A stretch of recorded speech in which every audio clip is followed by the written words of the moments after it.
हरिओम नमो वयम। पुणे आए हुए थे और पुणे में बहुत ही अच्छी एक एस्ट्रोलॉजर मित्र हैं, शाम तो मित्र ही मानते हैं। तो नाम है इनका डॉक्टर मोनिका शर्मा।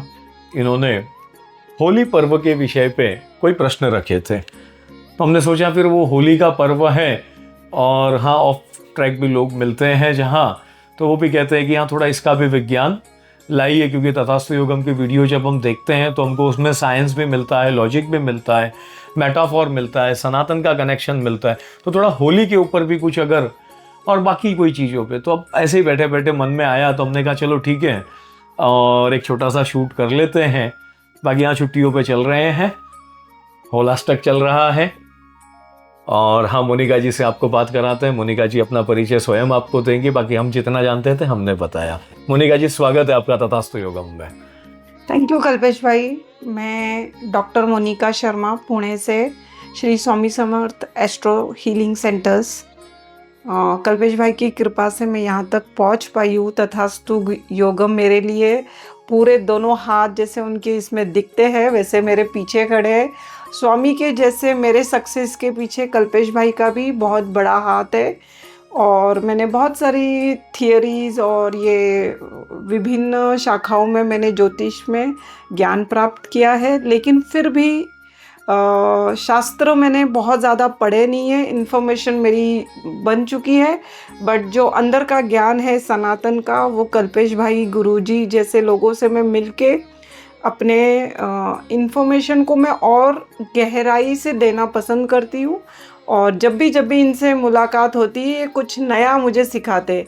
तो आज का मेरा इनसे सहज प्रश्न गया कि इन्फॉर्मेशन में तो बहुत सारी गूगल पे जानकारी है, बट सही कौन सी उठानी चाहिए।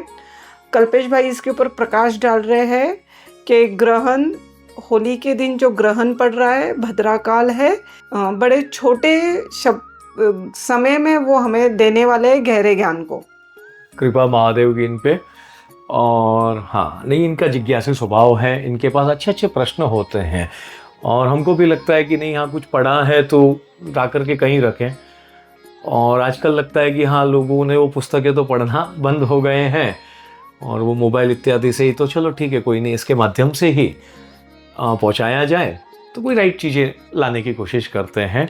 हाँ एक इन डिटेल्स वीडियो वगैरह हम लोग लाएंगे, उसकी तैयारी के साथ आएंगे और उसमें आपको श्लोक और उसके संदर्भ कौन से ग्रंथ का है, काफ़ी कुछ पढ़ा हुआ होता है ना, तो दिमाग में अपनी समझ के हिसाब से हमने चीज़ों को सेट किया होता है।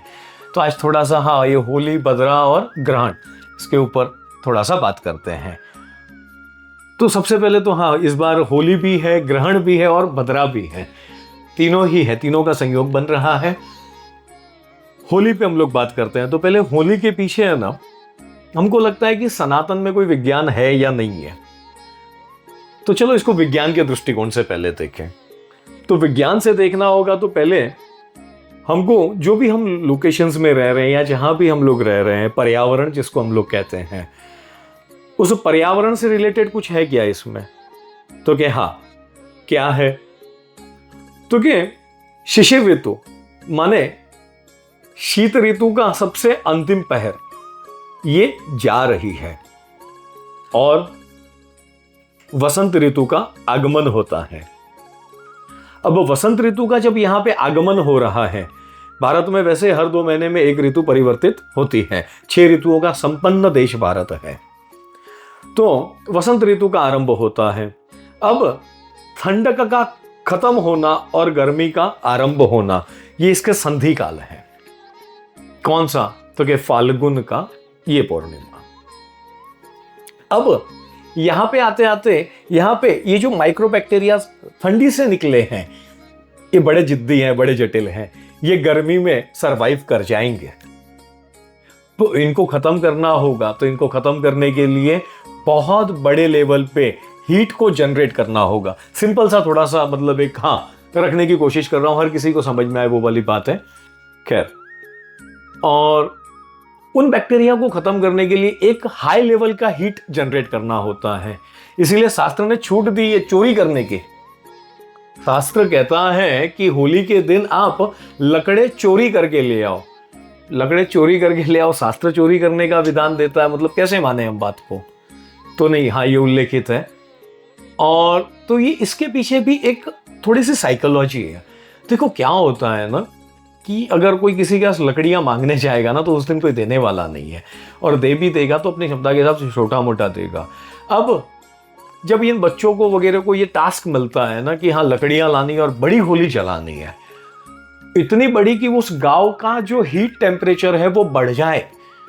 आजकल क्या कर दिया, इसके अंदर नई बात डाल दी लोगों ने, बोले पेड़ कटते हैं, पेड़, तो फिर घर में फर्नीचर लकड़ों का हम बंद करें ना यूज करना, ठीक है ना। टिश्यू पेपर्स हम सबसे पहले बंद करें, टिश्यू पेपर पेड़ों से बन रहे हैं, हर एक सेकंड में हम कितने टिश्यू पेपर्स वेस्ट कर रहे हैं। तो वो सब हमको करना नहीं है, हमको सनातन के ऊपर ही प्रश्न लाने हैं, तो वो थोड़ा सा नहीं होगा। तो यहाँ पे होली जलनी चाहिए और बड़े मात्रा में उसका हीट सर्जन होना चाहिए। इससे ये जो बैक्टीरिया ये यार ट्रांसमिट नहीं होता। अगर आप लोग भूल गए हो तो आपको याद दिलाएं, कोरोना में यही होली के समय में मार्च में ये पीक पे आया था। This was the time. तो थोड़ा सा समझो खुद को और थोड़ा समझा लो, बाकी ठीक है। तो ये आपके समझ के लिए, ये 5 साल पहले की ही बात है। ये इसी समय में ये बैक्टीरिया माइग्रेट करते हैं। तो वसंत ऋतु किसके लिए? तो कि वसंत ऋतु खेल कूद उत्सव ये सब है वसंत में। तब उस समय शरीर को रिलैक्स करना है। ठंडियों में जकड़ा है ये शरीर, हमने खाया, भोजन भी बहुत खाते हैं ठंडियों में, वो सबको पचाना, और उसके लिए गर्मियों में वर्जिश इत्यादि हमको सब करना है। तो ये आरंभ कहाँ से होता है? ये होली से आरंभ होता है। होलिका का दहन करते हैं, एक लॉट्स ऑफ मात्रा में हम लोग हीट सर्जन करते हैं, उसके इर्द गिर्द घूमते हैं, वो क्या है, बाजा बजाओ वगैरह बजाओ, आवाज करो, हंसो खेलो, निशंक हो करके करो। निशंक माने तो कि एकदम अभयता, कोई शंका मत रखो, बस करो, उत्सव करो, जैसा समझ में आए वैसा करो। किसी को हंसने से आनंद आ रहा है, हंस करके आनंद ले। किसी को खेल कूद से आ रहा है, वो खेल कूद के लिए। रात जागरण करो। अब रात क्या है? रात जागरण करना माने इस अंधकार में भी कम्युनिटी के साथ, अपने लोगों के साथ, उत्सव के साथ उस रात में खड़ा रहना, माने के उस भय को हंस करके दूर करना। इस पे एक वो रघुवंश की कथा भी है। रघुवंश कुल में डुंडा नाम की एक राक्षसी थी। उसने वरदान ऐसा लिया कि ना मैं गर्मी में मरूं, ना मैं सर्दी में मरूं, ना मैं हथियार से मरूं, और बड़ा अजीब गजीब उसने वो लिए। पर उसमें ना एक प्रोविजन वो रह गया था, और भगवान महादेव ने उसको तथास्तु कहकर के वर तो दे दिया, पर उसका जो सबसे बड़ा हथियार था उसको खत्म करने के लिए, वो बना बच्चों की हंसी, बच्चों का खेलना कूदना, बच्चों का किलकारियां मार करके उत्सव मनाना। ये बन गया उसके लिए श्राप। अब जब वो बच्चे खेलते करते, बच्चे वो लकड़ियों से खेलते, गिड़गिड़ करते, आवाज करते, तो वो डुंडा दूर भाग जाते। माने के डुंडा क्या है? ये आपका डिप्रेशन है, ये आपका स्ट्रेस है, ये आपकी एंजाइटी है। इसको उत्सव में बदलो। होलिका के पास जाओ, अपने लोगों के साथ जुड़ो। अच्छा, उसके इर्द गिर्द जब हम लोग फेरा लगाते हैं अग्नि के, है ना, प्रदक्षिणा जिसको कहते हैं, फेरे ही आज समझ में आते हैं लोगों को, तो फेरे पे बात। तो जब आप उसके इर्द गिर्द फेरा लगाते हो, तो उस समय में आप क्या कर रहे हो पता है? आप वो धुआं इनहेल कर रहे हो। चरक संहिता में लिखा है कि ये जो वसंत का काल है, इस समय में हमारा जो कफ होता है बॉडी का, वो एकदम अपने पीक पे होता है। पूर्णिमा के दिन चंद्र से इंपैक्टेड होता है ये सब, तो पीक पे होता है, और उसी समय उसको मारना ठीक है। तो ये जो धुआं वगैरह जाता है, तो ये पूरे सर्दी में जो जमा हुआ कफ था, ये सब हमको डिटॉक्स करता है। अब ये आ गया आपकी बॉडी के ऊपर साइंस। देखो सनातन कहां से चलता है, कहां तक जाता है। तो ये आपके शरीर विज्ञान पे आ गया, पर्यावरण विज्ञान से आपके शरीर विज्ञान पे आया। अब ये शरीर विज्ञान पे आने के बाद जब आपको डिटॉक्स करता है, दूसरे दिन क्या कहा होली के? तो कि आम के जो वो फल होते, वो फूल होते हैं छोटे से आम के, उसको चंदन के साथ, ओरिजिनल चंदन के साथ उसको बना करके शरबत बना लो उसका, या कुछ आजकल ठंडाई बनाते हैं लोग, आजकल ठंडाई बनाते हैं लोग। तो वो इसके लिए कि ताकि आगे जो गर्मी आने वाली है उसमें आपका शरीर लू से प्रोटेक्टेड रहे। तो ये आपके शरीर के लिए एक पुनः एक सही रचना बता दी। अच्छा, दूसरे दिन हम लोग क्या खेलते हैं? रंग से खेलते हैं। रंग किसके चेहरे पे लगा है, कौन हमको रंग लगा रहा है, कुछ पता नहीं होता। कोई कोई वो छोटा, कोई वो बड़ा, कोई वो ये, कोई वो, कुछ नहीं, सब चीज खत्म हो गई यहाँ पर। और सब अमोद प्रमोद के साथ, उत्साह के साथ एक दूसरे को रंगते हैं। अच्छा, होली के दिन चांडाल को स्पर्श करने का भी कहा गया है। माने कि उस चांडाल के साथ भी आप जाकर के होली खेलो। क्या होली खेलने से क्या होता है? रंग खेलते हैं हम लोग तो हमारा जो शरीर है उसके भीतर ये रंग जाकर के जम जाता है। आप दिन भर में भले 3 बार नहा लो फिर भी आपके शरीर में मल रहता है। ठीक है, ये 100% क्लियर नहीं होता। बट जब आप होली खेल करके आते हो ना, और कोई मित्र जो आपके होते हैं वो आपको बड़े गाढ़े रंग जब लगाता है, तब आप क्या करते हो? उस त्वचा को घसते हो, और कभी कभी तो वो त्वचा छिल जाती है कुछ केमिकल से, तो ठीक है, बाकी वो छिल जाती है। और छिलने से मतलब क्या हुआ? तो आपने अपना रोम रोम स्वच्छ किया। अब कोई माइक्रोबैक्टीरिया उस काल का इस काल में नहीं है, तो आप रेडी हो, ये पर्यावरण के साथ सिंक हो गए आप। ये सिंकिंग है होली। उत्सव मनाना डुंडा के साथ, तो डुंडा को भी भगाना है। राजस्थान में आज भी प्रथा होती है, डुंडोत्सव होता है। छोटे बच्चे होते हैं, उनका वो पहला होली होता है तो वो डुंडोत्सव होता है। उसमें एक वो भजन भी है, डा डा डी डू डे डोरा, वो ऐसे ही शुरू होता है। माने वो डा डा डी डू डे डोरा, ये क्या शब्द हुए?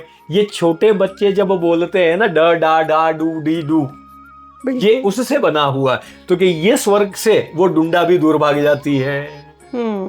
माने डिप्रेशन नहीं आएगा। जब आप ये बच्चों की तरह आप अपने आप को बना लेते हो ना, आप इजी हो जाते हो उस दिन। बिल्कुल बिल्कुल।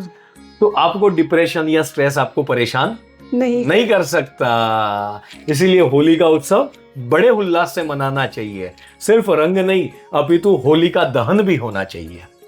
और दूसरे दिन फिर जाकर के वापस होलिका का दर्शन करने को कहा है। दर्शन करने माने कि रात को जो हमने होलिका जलाई थी वो प्रातः काल तक जलती रहनी चाहिए। राख के दर्शन नहीं कहे, होलिका के दर्शन कहे हैं। अच्छा, दूसरा, ये सब साइंस को अगर थोड़ा सा ढंग से, अगर आज के मॉडर्न बच्चे प्रश्न पूछते हैं, अच्छे प्रश्न पूछते हैं, और हमको भी आनंद आता है थोड़ा सा कि हाँ नहीं चलो इनके साथ, है ना। और मोनिका जी के प्रश्न हमेशा थोड़े से होते हैं लॉजिक से रिलेटेड। तो आज ये लगा तो ये होलिका के ऊपर, हाँ, ये जो थोड़ा बहुत मेरे पास जवाब था वो मैंने दे दिया। बाकी हाँ, विस्तार से कभी कोई चीज़ों को फॉर्मेट में सेट करके देंगे तो वो एक अलग बात होगी। बाकी आज आपने हाँ रैंडम क्वेश्चन था तो वो ये मैं चाहूंगी पूर्णता दीजिए। अभी जो भद्रा है उसको हम कैसे भद्रा को, अच्छा, आप बेझिझक होकर के 2 मार्च को संध्या काल में 5:30 बजे यानी सूर्यास्त के बाद होलिका दहन होना चाहिए।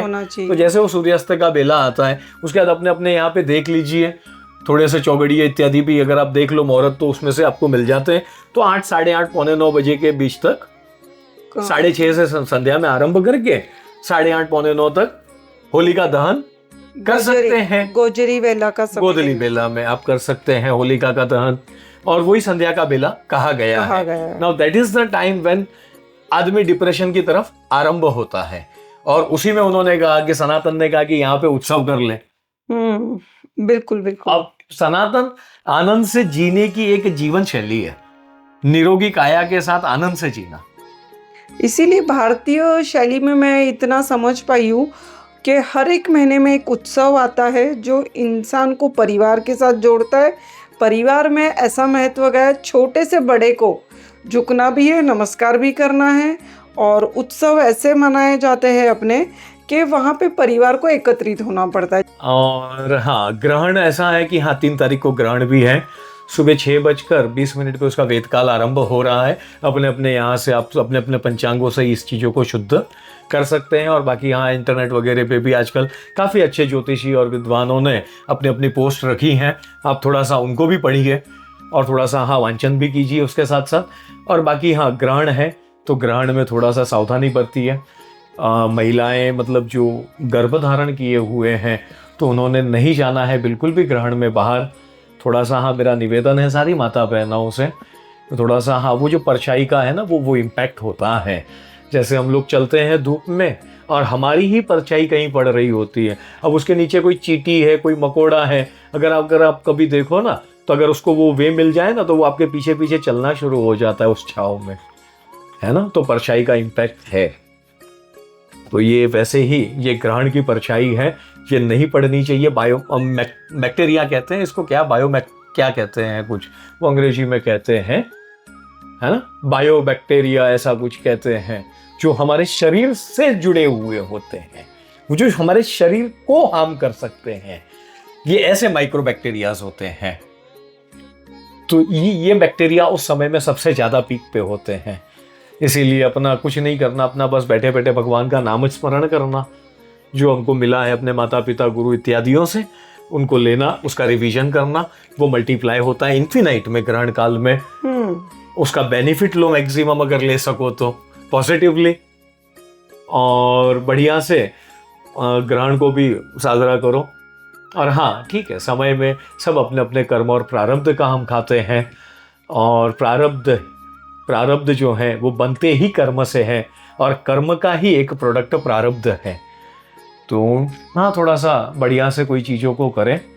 और हाँ, सनातन थोपा हुआ धर्म नहीं है ना, सनातन थोपा हुआ धर्म नहीं है। और सनातन में हाँ बहुत गुड़ विज्ञान है, बड़ा आनंद आता है मुझे तो। हाँ, मैंने तो अपना जीवन इस चीज़ को दिया है, तो मैं तो इसमें आनंद के कारण मैंने अपना जीवन इसको दिया, बड़े आनंद से जीते हम इसको। और सनातन वास्तव में बहुत अच्छी चीज़ है। पर हाँ, ये सनातन के माध्यम से ही आप लोगों को होली का इत्यादि जो भी भारत के पर्व हैं, उसके आपको साइंटिफिक और लॉजिकल जो हमारे पास होगा हम रखने का प्रयास करेंगे। और हाँ, बाकी आपको लगे कि नहीं हाँ इसमें और कुछ ऐड हो सकता है, तो प्लीज़ आप हमको कमेंट करके भी आप हमको सूचित कर सकते हैं। आपके छोटे भाई हैं, कहीं कोई भूल चूक हुई हो तो सुधार भी सकते हो कमेंट में आकर के, कोई दिक्कत वाली बात नहीं है। हम विद्यार्थी हैं और विद्यार्थी ही बने रहना चाहते हैं, ठीक है। तो हम तो सबसे सीखेंगे। और बाकी हाँ, और कुछ लगे आपको तो बाकी का देखिएगा। सत्यनारायण कथा के ऊपर हाँ मेटाफोर एक थोड़ा सा डिकोड हुआ था बीच में, तो वो भी डाला हुआ है, अगर आपको उचित लगे वो भी थोड़ा सा देखिएगा। बाकी आपकी मर्जी, बाकी सीताराम बजिए और मौज से जिए। गुरुदेव दत्त। शिवो।